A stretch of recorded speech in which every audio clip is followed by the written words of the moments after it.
All right, so rehash. So going back to last week, Brittany, when we were talking about your circumstances with multiple buyers, and we kind of dove into the leverage and how do we build out a business, right? How do we build it properly based on models and systems that exist so that we maintain that productivity, we maintain the profitability, right? And we went down that path. And what I realized is that many of us, myself included early on, we look at it and go, okay, well, if I give up this piece, I'm also giving up a piece of my income. Or if I give up this piece, I'm also giving up a piece of that income. So there's a few things I want to make sure as we point out and walk down this path today, and we start talking about the financial model of how this comes together, because it's a conversation not just about how do we build a business, a real estate business through the financial models. It's a conversation of how do I build out a business and think like a millionaire? How do I think and operate like somebody who's operating at that level? Because we think differently. Before we get into that, though, let's talk about a few key pieces. Here's what I want you to understand. Follow the model. So as you start to get busy, I always suggest hire a transaction coordinator out of the gate. So you're not doing the transaction coordination, the paperwork, that you don't need to do. However, as you start to get busier, as Brittany was sharing with us, and you start to let things go a little bit and let others help you with that, follow that model so that you're not giving up such a large portion of your commission that you end up broke. So that's the first thing. The second piece is as you're following that model through, if you have questions on how to do that, grab Anna, grab Patrick, grab myself. We're more than happy to coach you through it. You can grab Angela or Debbie as well. And yet our intention is to help you do this well and grow it right. Because what happens is you start to look at the financial model, and it's a really simple setup, and yet here's what we desire. A successful level 5, level 4 business is typically going to operate at a 40% or better profit margin. So in order to know that number, you also have to track your expenses and track your business, and yet at least a 40 to 42% profit margin. What that means is if you want to make 100 grand net after expenses, you got to bring in about $250,000 top line. If you're operating at that level, you've got showing assistant, you've got an assistant, et cetera, et cetera. Here's the reality. $250,000, that's about 2 transactions a month. You're probably able to do that on your own with a transaction coordinator, and you're much more profitable than that. However, as you build this out, those are the things. Typically what we're going to see is for folks who are operating in that level 3 area where it's you, an assistant, and maybe a TC, is you're going to run at about a 60 to 65% profit margin because you're keeping most of the money. Here's the flip side. As you start to bring people on, number 2, pay yourself first. Know what the profit margin is you want to create in your business and set that aside first. And then whatever's left is what you have to spend on your business, spend on your marketing, spend on your people, et cetera, et cetera. What it tells us quickly, though, is where we're at. Now, here's the other thing I'll tell you. As we go down this path, as your business starts to grow and expand, as you start to do more transactions, as you start to get larger checks, our temptation is to go spend more money. Hey, I got a $20,000 a month, I'm going to go buy a car. Hey, I just had a $25,000 a month, I'm going to go take a fancy vacation. And what we've really got to do is sit back and go, okay, this is my budget. If I can live my life on $7,000, $8,000 a month, whatever that number is, $5 grand, that's my budget. So I'm going to budget and I'm going to spend that $5,000, and anything over that $5 grand, I'm going to set aside. Don't expand your lifestyle until you have the support within your business to operate your business like a business. Because if you expand your lifestyle too soon, what happens is now you're forfeiting your lifestyle to be able to hire the assistant. you're forfeiting your lifestyle to be able to bring on a showing assistant. And when you have to start forfeiting your lifestyle to do those things, most likely you're not going to give up your lifestyle to create the leverage.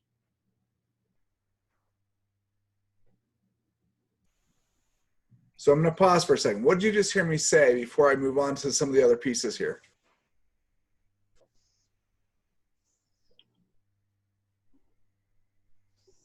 I heard run your business and spend your profits conservatively with growth in mind so that you're not taking away from the lifestyle to support the business. 100%. Because if you keep setting that aside, you're going to get to a point where you've got 3 or 4 months worth of expenses saved up for your business. And now you can go, okay, I'm going to bring on an assistant. I'm going to put them on a 30-day, 60, 90-day model where we're going to revisit every 30, 60, 90 days. And at the end of the 90 days, if they're not the right fit, you are okay. You had the money, you had it set aside, it doesn't hurt you.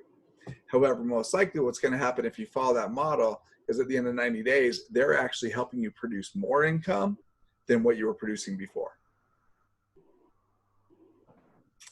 So why is this all so important? I debated internally, how do I want to go and write this out and show this to you? So I'm going to share my screen for a sec. I'm going to pull up a whiteboard, do what I do because I like it and it's fun. And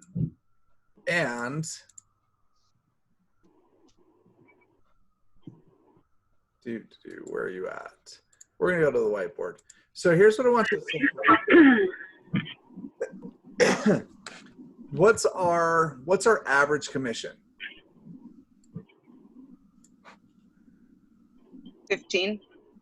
15,000. Anna, what's the average commission there in the market center?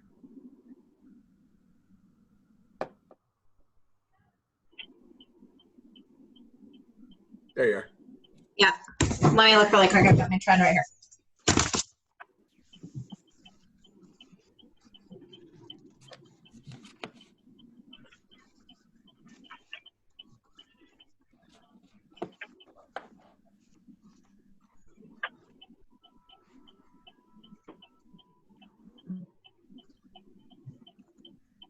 This is where we need the Jeopardy music.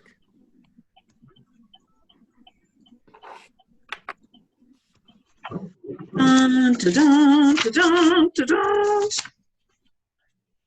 think it's right around 11,000, right?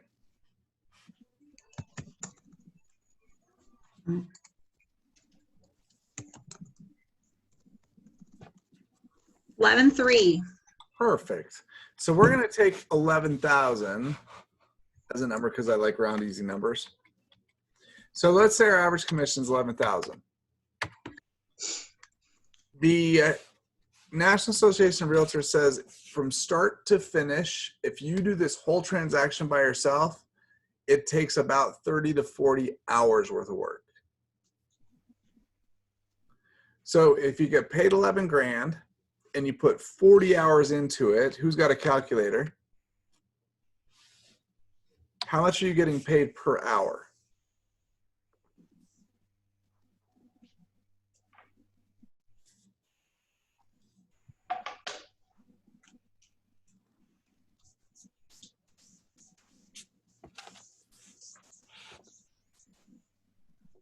$275. So 275 bucks. By the way, 275 bucks is pretty good, right? You're talking about the same type of rate as an attorney, a CPA, doctors, all that fun stuff. So here's the fun part though. That's 275 bucks an hour for one transaction. Now here's the challenge. We look at this and go, hey, I want to make 10 or 12 grand a month. And you go, sweet, I'm making my 10 or 12 grand a month. Here's the question is how many hours are you putting into that 10 or 12 grand? So what's your dollar per hour rate? What we found is that wealthy folks don't look at how much did I make. They look at how much did I get paid per hour. So Brittany, going back to your conversations from last week, if you take that same 11 grand and you hire a transaction coordinator, which you can pay out of the closing, by the way, so it doesn't impact your bottom line. How much work does that transaction coordinator take from you? 400 to 450, So, or we can charge, yep. So 400 to 450, or we can charge the that. admin fee. Yep. Admin fee to the client. And how many hours of work does she save you? I don't even know. I don't remember what life was like without her, but it was pretty bleak. So could we say she cuts your time in half? Oh yeah, easily. So now what happens is you're only putting 20 hours in to get the same 11,000. All because you chose to pay somebody a few $100 to take care of the transaction. All right, so who's the mathematician? How much are you getting paid per hour now?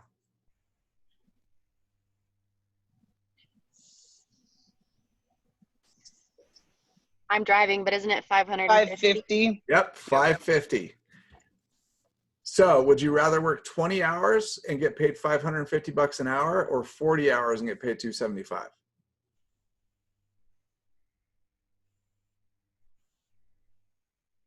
Less. Yeah, I would take less for more. So same conversation. Now we're getting busy.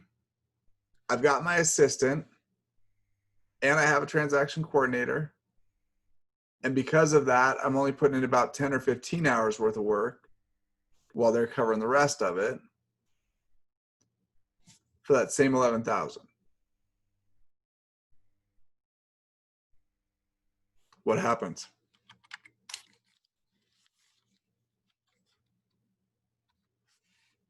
If you're looking at, and actually, let's be real, we're going to pay our assistant some money out of that, right? So let's say we pay our assistant $1,000 a transaction. So now you're making 10 grand instead of 11.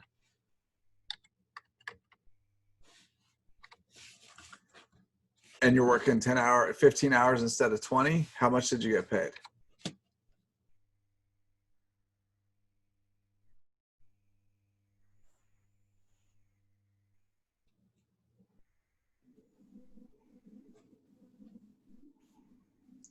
You're up to 667. So now you're at $667 an hour. So let's say you're in Brittany's shoes. You got 6 or 7 buyers. You ask somebody to be a showing assistant for you, and you give them 10% of your commission. So now you're giving up another $1,100. So now you're making $8,900. And yet they take all of the showings, they take the inspection, they help you through all of that. How many hours are you actually putting into that transaction? Is it less than 10? Yeah. After that?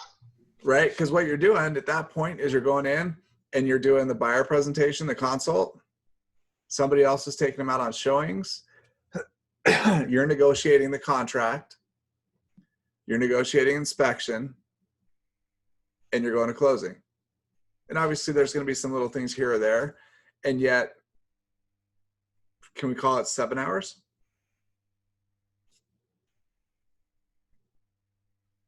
I would say less than, and yeah. Yeah, let's call it 7 just to be conservative. So how much are you getting paid if now you're working 7 hours on the same transaction, even though you gave up a chunk of your commission? How much are you getting paid?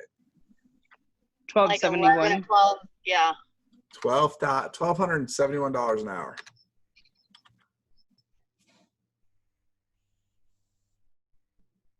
So this Isn't is that where pretty it starts close to minimum wage if you put a decimal point in the middle? Yeah, right. So you're making 1,000 times minimum wage, or 100 times minimum wage. So here's where it gets interesting, though, right? Because this is the point where people go, okay, well, for those who understand and know my story, Jake's got a 7th level team. He's got all these other businesses. However, how's that work? Here's how it works. Angela and I were having this conversation earlier today. My business partners get paid a salary because they're running the day-to-day of the team. I get paid a small base, and yet majority of my income comes from dividends and distributions, meaning we help make the company profitable and then we all win. Here's the thing though. Now that I've gotten to a point where I'm 7th leveled, meaning my team operates pretty much without me, I spend about an hour a week working on stuff with the team. I spend about an hour a week working on stuff with my property management company.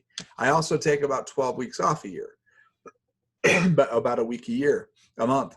And so when you average that out, that's 40 hours over the course of a year. Now, here's the thing. I only make 50 grand from my team last year. And some of y'all might go, well, that stinks. Well, yeah, it's not what I'd expect. However, here's the reality. What's 50,000 divided by 40?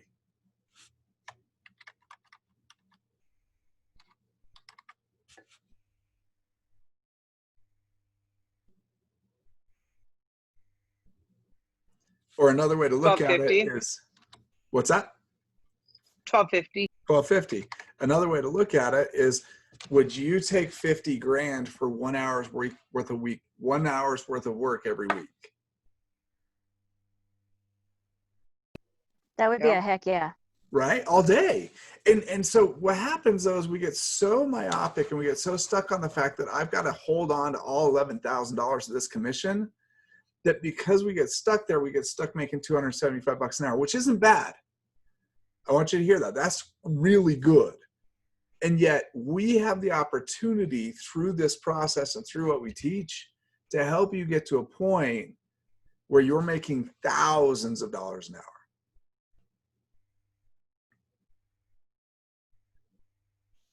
Thousands of dollars.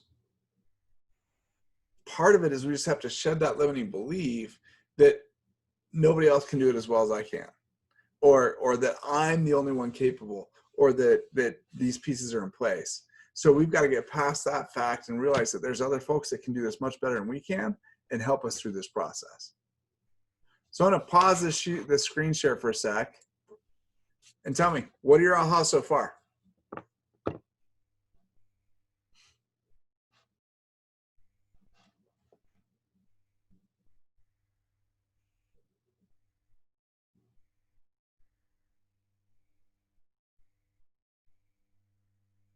Because if you took that last piece and you said, I only want to work 4 hours a week, and you got paid $1,250 an hour to do it,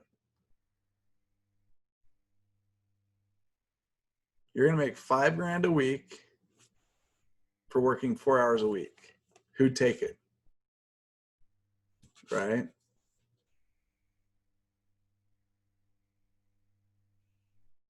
So what are you taking away from that today?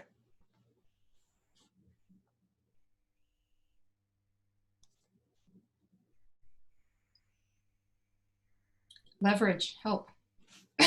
Yeah. Right? It's understanding that there's leverage, there's help. What else, Carrie? Well, you're kind of making me think about that a little bit more, because certainly, there's a lot going on, and there's a lot of, right now, have a lot of clients and trying to manage that too, and trying to figure out best ways to do that as well. So yeah, it's giving me food for thought. And I always think, I still feel like I'm new. So in doing so, sometimes it is that sort of locked fist of, holding on to as much as you can, because it feels necessary.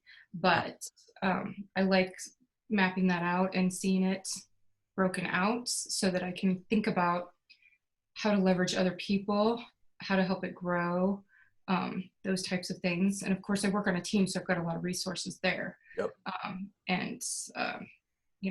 My ladies are awesome, so shout out to them. But they they help make it happen. But also, what else can be done? So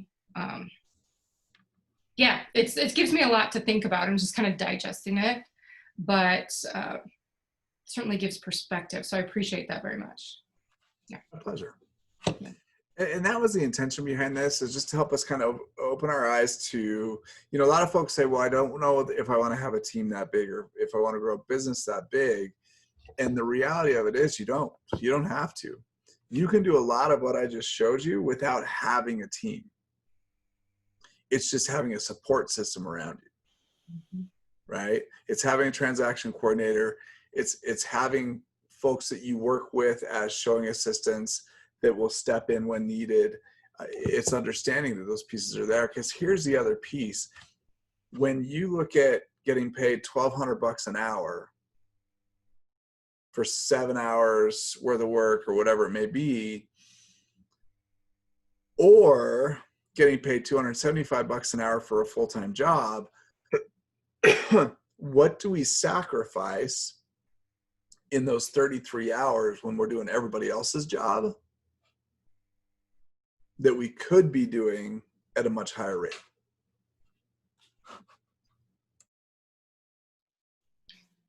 Well, we could be doing more lead gen, right? I'm not sure if you were asking a question or not, or just making a statement. Yes. Oh, sorry about that, but No, you're good.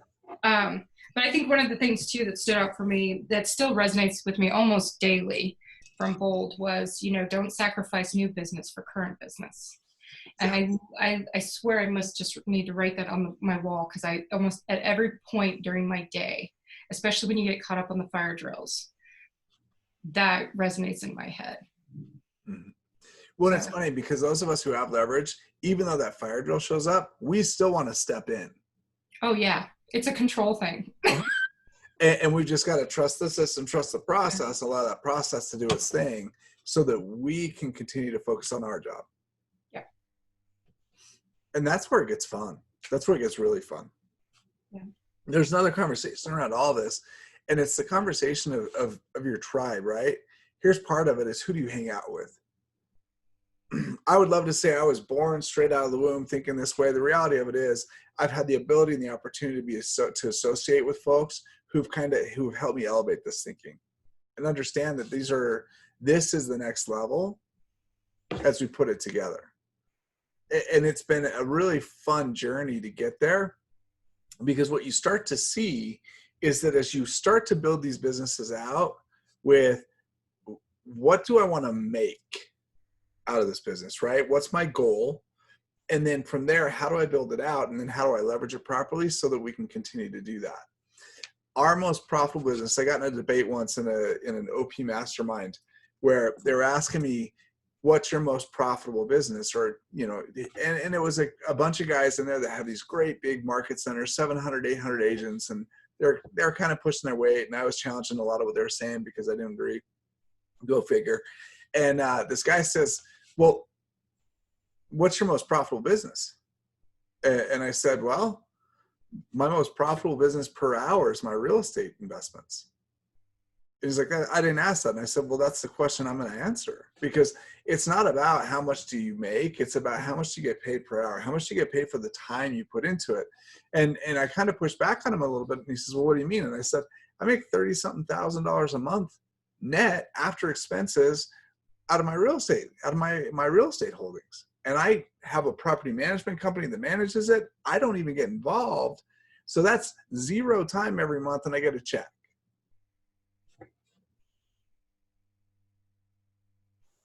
And then I sat down. And the guy that was leading the conversation said, well, Jake's right. Gary says X, which he does. And off they went. And it created a whole different conversation about wealth and time.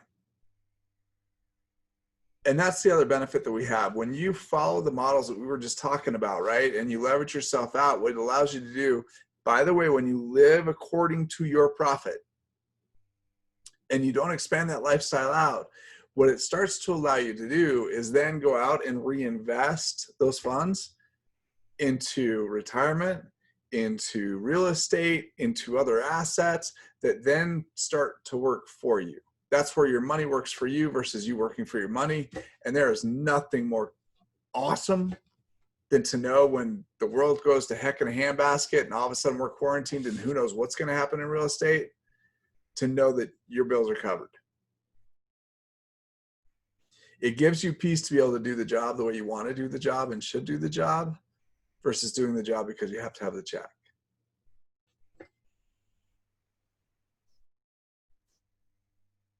So what are your questions? What are your questions from what we've talked about so far today? What are your ahas? What are you thinking? I was going to ask if I can pivot the conversation ever so slightly. I can only imagine that I'm not the only control freak on this this call. And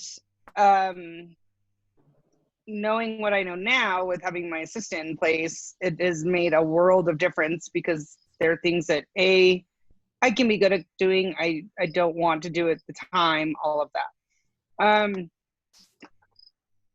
How, aside from, you know, on paper, it makes sense, right? You make more per hour. How do we address limiting beliefs around no one else can do it as well as I own this for my clients, and that's my value proposition. Being able to be okay with letting other people run things and do things. Loaded questions. Yes. So let's start with the no one else can do it as good as I can. The first thing I would ask you, Angela, if you want to play along in this situation, Mm-hmm. is that 100% true? I'd like to think so, and probably not. Is it 100% true 100% of the time? No. So what are you missing out on because you're holding on to that belief? Control, which is the whole point of the control part. What does control really mean, though?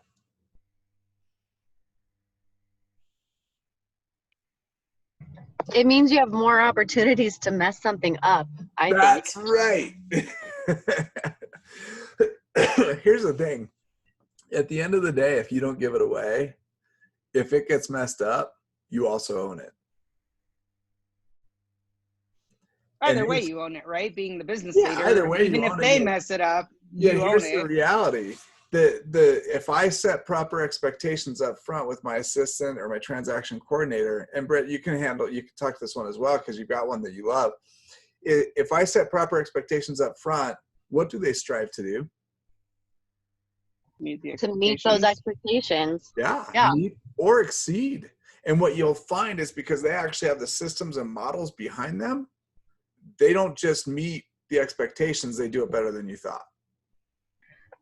Now, Well, it's just the same as, I mean, there's so many little things that I'm okay at doing. And there are so many other people that do those little things, like the transaction coordinator. They're doing one specific thing every single day. Of course, they're better at it than we are because that's what they spend the majority of their time doing. And let them be the expert. Well, and it's fun because then when that starts to happen on the team and you start to divide and conquer, you find that you'll hit your groove as a listing specialist, or you're going to hit your groove with a certain area of buyers, and let somebody else do the rest that does it better. Because what's going to happen because they do it better is they'll have more success, which will create higher levels of performance for everybody and for the team as a whole. And then it's going to give you time back. Because the other thing I would say is, what are you sacrificing because you are holding on to that belief? Right? Who answers the phone at 9 o'clock at night?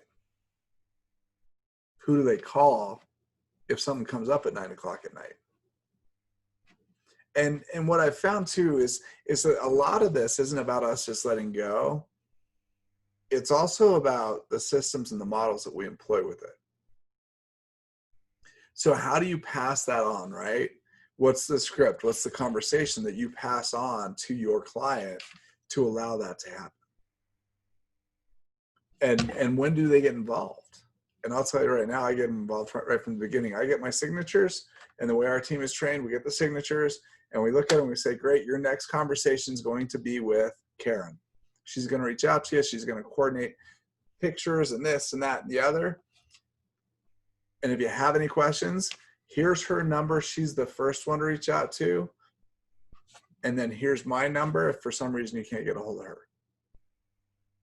And they kind of chuckle and I'll say, hey, look, here's the deal. We're in appointments like this all day long, and I want to make sure that you get the quickest answers to your questions. And Karen is that person that's available to do that for you. And it's all about what's in it for them, not about what's in it for me. Same conversation with the showing assistant. Hey, I want to make sure we get you into that house as quickly as possible, and I may not be available, especially in the market that we're in.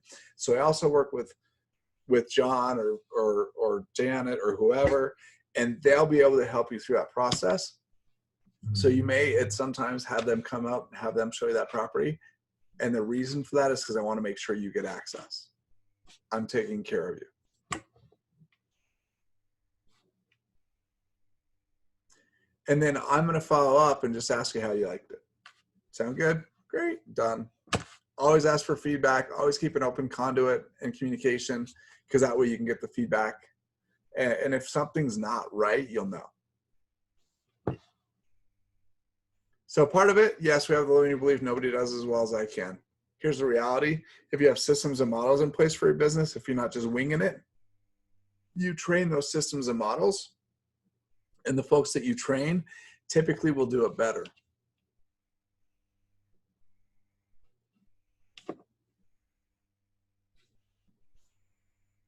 One of my favorite conversations, we're at a family reunion, this is several years ago, and Roxanne and Keith and I are walking down the hallway, the corridor, and John Prescott, the director of Bold, comes over, stops us all, the three of us, we're talking, he asked how the business was going, and I looked at Keith and Rox, because they're the ones that speak for the business, and they were talking about how great it was, and yada, yada, yada.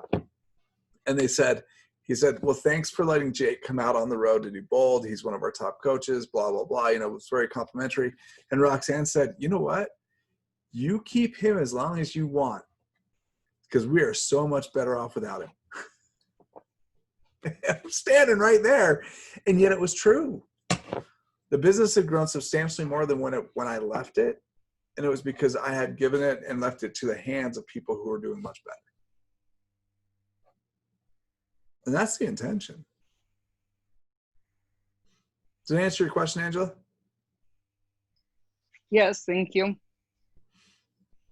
And there's more to that question as well. We can go deeper into it. And yet, sometimes it's just we're lacking the systems and models or the simple scripts. Or here's the other piece. We don't trust the person yet because we don't know them. So the other thing you can do, especially with like a transaction coordinator or an assistant, is have them CC you on the communications, not so you can interject, just so you can be a part of it. And then you can coach them if there's room for improvement or changes that can be made. It gives you the ability to coach them.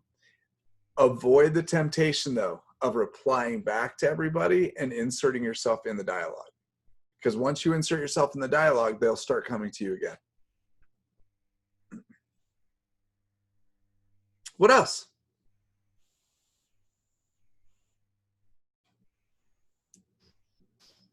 So question number 2, you bring on someone and you said you have your systems and models in place and then you train them to that. What if you don't have your systems and models in place and they are to help you develop those? One of my favorite coaching moments I ever had with one of my coaches, I said the same thing. I said, well, I got to have my systems and models in place first. And he said, if you hire somebody that doesn't put those systems and models in place for you, you've hired the wrong person. He says, you're not a systems and models person.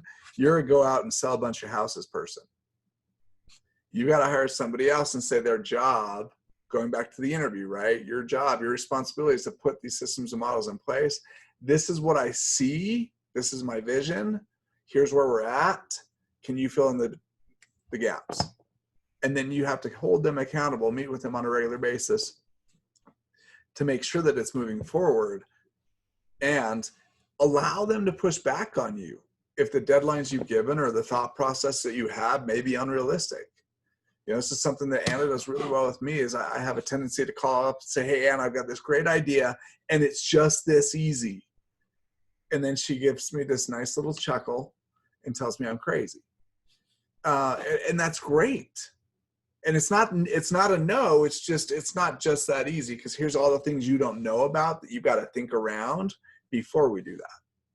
So she brings an awareness to the situation that allows us then to start to put those pieces in place. Yet you got to create that type of relationship. and let them do their job, which is put the models and systems in place. Because if not, we're going to think we've got models and systems in place, and then they're going to come in and go, what in the world is this? So give them that opportunity. Let them do what they do best. What else?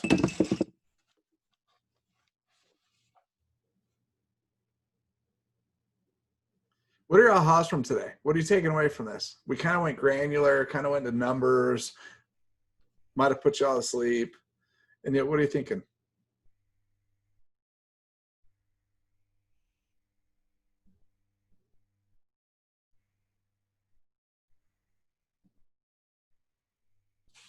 Thinking bigger. I think says Glenn. I think the big thing for me is figuring out what makes the most money for me, and then kind of leveraging out everything else. Exactly. Figuring out where my money comes from, whether that's lead gen or whatever my role on the team is, figuring out the biggest money makers for me, and then leveraging everything else out. Yep. Well, and that's awesome, because that's what we found out. In my world, put me on the phone and don't let me deal with anything else. And the reason behind that is because I'll screw something up on the back end. However, I can set appointments like crazy for the team. I can go your referrals like crazy. So let me go do that piece of it, and we'll run it. That's what we figured out on our team is the biggest roles, where it takes me 3 hours to do something and it takes Lindsay 30 minutes or 15 minutes. Where, hey, you go do that because you can do it 4 times as fast. I'll go do the stuff that I'm good at. Exactly. Exactly. What else?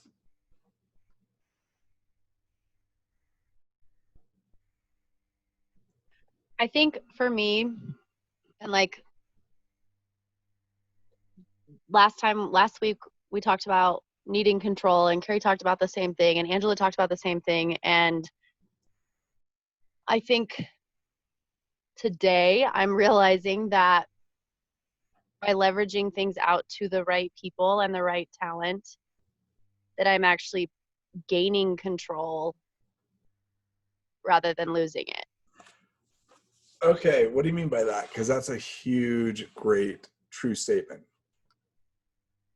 That when everything is in its place, why wouldn't there be more control than me? You know, everything's in its place. Everybody's got their role. Everybody's doing what they need to be doing to make sure that it's all working together for the greater picture.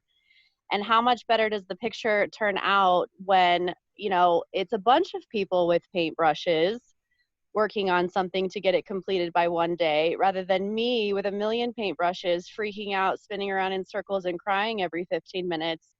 The painting isn't going to turn out very nice by the deadline. And you get distracted 18 times through the process. Yeah, exactly. 100%. Well, and here's the other fun part. As you start to do this, what starts to happen too is you start to see how people grow. And then it becomes fun because you start to watch others grow around you through that business and through those opportunities that you're creating. And that's addictive.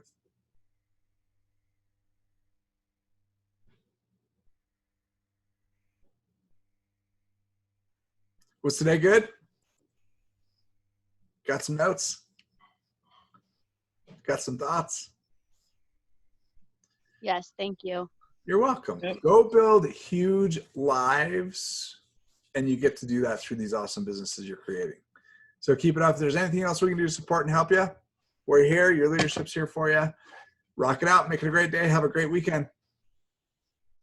All right, thank you. See ya. Jake. All right, thanks.